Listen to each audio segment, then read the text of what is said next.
مولانا روم اپنی اس مثنوی کے اندر اگرچہ ایک مختصر سی حکایت نقل کر رہے ہیں، لیکن یہ حکایت وہ جو ہمیں بتا رہی کہ 1400 سال پہلے بھی اسی طریقے سے دشمنوں نے ہمیں نقصان پہنچایا، اور آج بھی ہمارا دشمن اسی طریقے سے ہم کو نقصان پہنچا رہا۔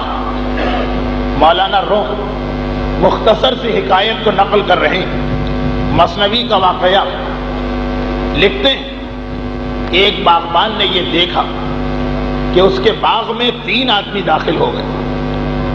موسم وہ ہے کہ باغ میں پھل آ چکے ہیں، سارے درخت پھلوں سے لدے ہوئے ہیں، اور اس نے دیکھا کہ 3 آدمی ایک ساتھ داخل ہوئے۔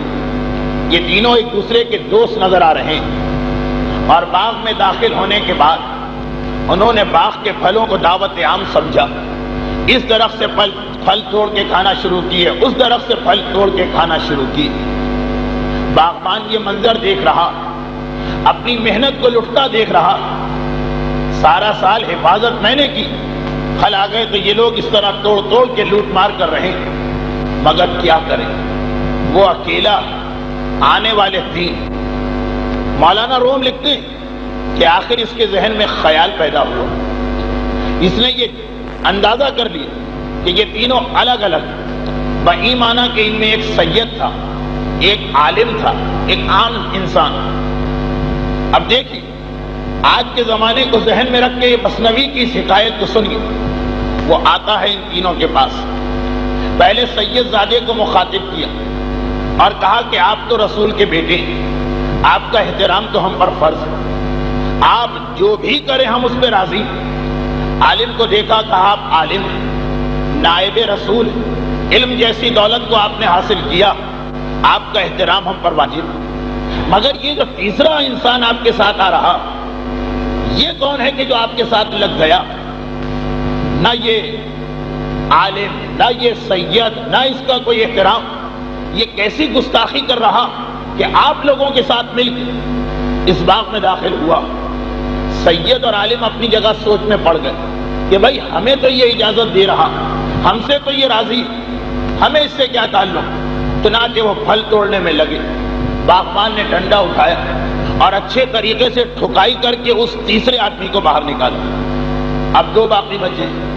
مولانا روم لکھتے ہیں کہ یہ باغبان دوبارہ ان کے قریب گیا اور جانے کے بعد سید سے کہا کہ آپ تو وہ ہیں کہ جن کے جد کے لیے کائنات کو بنایا گیا، آپ وہ ہیں کہ جن پہ ہمارا جان، مال، عزت، اولاد سب قربان۔ یہ باغ کیا چیز ہے، آپ جان مانگے تو جان حاضر، آپ کو اختیار اس طرح سے چاہے پھل توڑ توڑ کے کھا، مگر یہ شخص کون آپ کے ساتھ آ گیا؟ 2 کتابیں پڑھ لی، ایک امامہ سر پہ رکھ لیا تو سید کی برابری کرنے لگا۔ ارے اس کی حیثیت اور اس کا مقام کیا ہے؟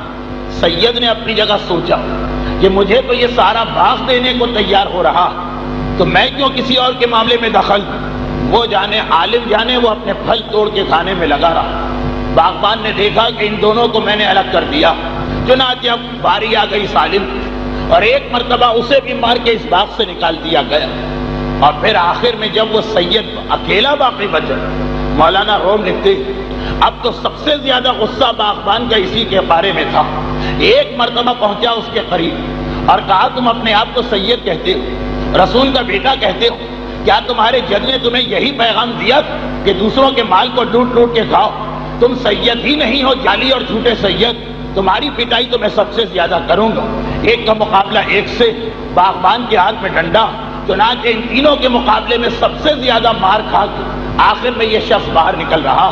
حکایت کو اختتام تک پہنچا کر مولانا روم ایک پیغام دیتے کہ یہ ہمارے دشمنوں کا طریقہ کار ہوتا، وہ ہمارے قریب آتا، وہ دیکھتا ہے کہ ہم سب مسلمان، اب وہ ہمیں فرقوں میں تقسیم کرتا، وہ ہمیں ایک دوسرے سے جدا کرتا، کہتا ہے تم شیعہ ہو وہ سنی، اس کے اوپر کوئی مصیبت آ رہی تم کیوں اس کے معاملے میں دخل دیتے ہو؟ وہ کہتا ہے تم سنی ہو وہ شیعہ کے اوپر کوئی مصیبت آ رہی تم کیوں اس کے معاملے میں دخل دیتے ہو؟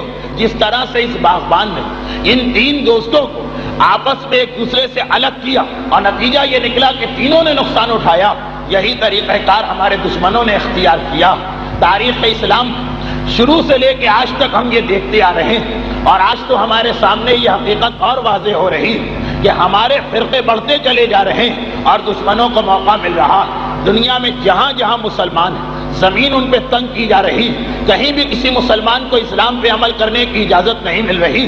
ارے کیا سبب کہ 1 ارب مسلمان اگر چلوؤں میں پانی لے کے ڈالیں تو اسرائیل میں سیلاب آ جائے, ایک یہودی زندہ نہ بچنے پائے, مگر وہ 40-50 لاکھ آبادی کا ملک اور 1 ارب مسلمانوں کے مقابلے میں کھڑا اور پھر بھی زیادہ طاقتور نظر آ رہا, پھر بھی زیادہ کامیاب نظر آ رہا. اسے موقع ملا ہمارے آپس کے اختلافات کا, اور ہم یہ دیکھ رہے ہیں کہ جیسے جیسے وہ روس کا کمیونزم ختم ہوتا جا رہا ویسے ویسے ہمارے درمیان فرقہ واریت کو بڑھایا جا رہا. تو اے برادران اسلامی, اے اسلام کے اندر داخل ہو کر بھی اپنے آپ کو مختلف فرقوں کے نام دینے والوں, ذرا سوچو کہ ہم اپنی طاقت ایک دوسرے پہ کیوں استعمال کر رہے ہیں. ہمارے پاس اسلحہ تو کیا اس لیے کہ ہمارے ایک دوسرے کے سینے ہماری گولیوں کا نشانہ بنے, ہمارے پمفلٹ, ہمارے پوسٹر, ہمارا دیواروں پہ چاکنگ کرنا یہ ایک دوسرے کے خلاف ہے.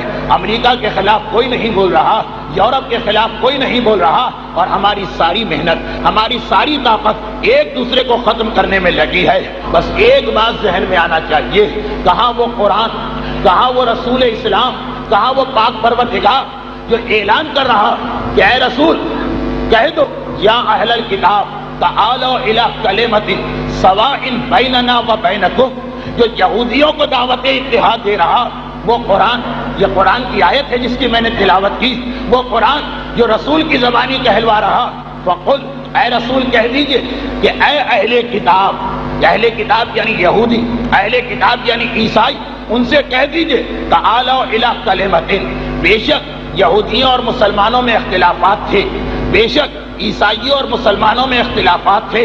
سب سے بڑا اختلاف یہ کہ نہ یہود اور نہ عیسائی ہمارے رسول کا کلمہ پڑھنے کو تیار نہیں, مگر قرآن کہہ رہا اے حبیب ان سے کہہ دیجیے تم رسالت کو نہیں مانتے, مگر ہمارے اور تمہارے درمیان اتحاد کا ایک طریقہ تو ہے, تعالوا الی کلمۃ, اس کلمے پہ آ جاؤ, سواء بیننا و بینکم, جسے ہم بھی مانتے ہیں جسے تم بھی مانتے ہو, یعنی خدا ایک ہے, عبادت اسی کی کرنا ہے. خالی توحید اگر اتحاد کا ذریعہ بن سکتی ہے مسلمان اور یہودی کے درمیان, مسلمان اور عیسائی کے درمیان, تو ہم مسلمان تو چاہے کتنے ہی فرقوں میں تقسیم کیوں نہ ہو جائیں, ہمارے پاس توحید بھی ہے, رسالت رسول بھی الحمدللہ, تمام مسلمان فرقوں میں ایک مرکز اتحاد ہے. قرآن ہمارے پاس, قبلہ ہمارے پاس, جو اسلام فقط توحید کے نظریے کی بنیاد پر یہودیوں اور عیسائیوں کو بلا کے کہہ رہا ہے کہ آؤ اتحاد کرو, کیا وہ قرآن, کیا وہ خدا, کیا وہ رسول اب ان مسلمانوں کے اس طرز عمل سے راضی ہوگا؟